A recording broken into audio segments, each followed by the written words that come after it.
எங்கெல்லாம் கூட்டம் இல்லையோ அங்கே வந்து அவர் பயணத்தை அவரே ரத்து பண்ணுறாரு.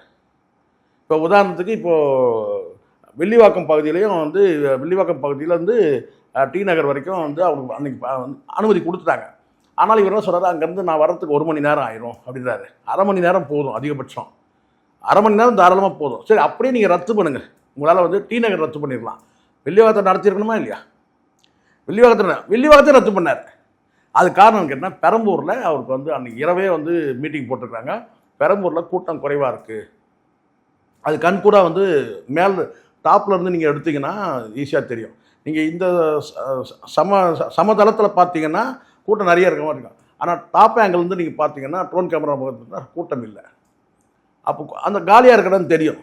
அப்போ வந்து என்ன வந்து கூட்டம் இல்லை, நம்மக்கிட்ட வந்த கூட்டமே. அதனால தான் அவங்க செட்டிங் பண்ணாங்க. ஒரு பெண் வந்து பெரம்பூர்லேயும் அதே பெண்ணை வந்து அழுது, குளத்தூர் அதே பெண் அழுது பார்க்குறோம்.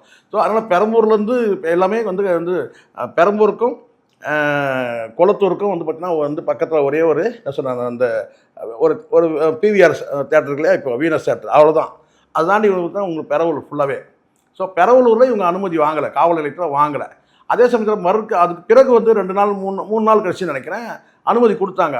அனுமதி கொடுத்த பிறகு என்ன சொன்னார் கேட்டிங்கன்னா, 1 மணி நேரம் எனக்கு வந்து பார்த்திங்கன்னா நான் வந்து வில்லிவாக்கத்தில் முடிச்சுட்டு, ஏன்னா பக்கத்தில் குளத்தூர் பக்கத்தில் வில்லிவாக்கத்தில் முடிச்சுட்டு நான் வந்து டி நகர் போக முடியாது. அப்போ நீங்கள் என்ன செய்யணும், டி நகர் ரத்து பண்ணலாம், வில்லிவாக்கத்துக்கு போயிருக்கணும்ல.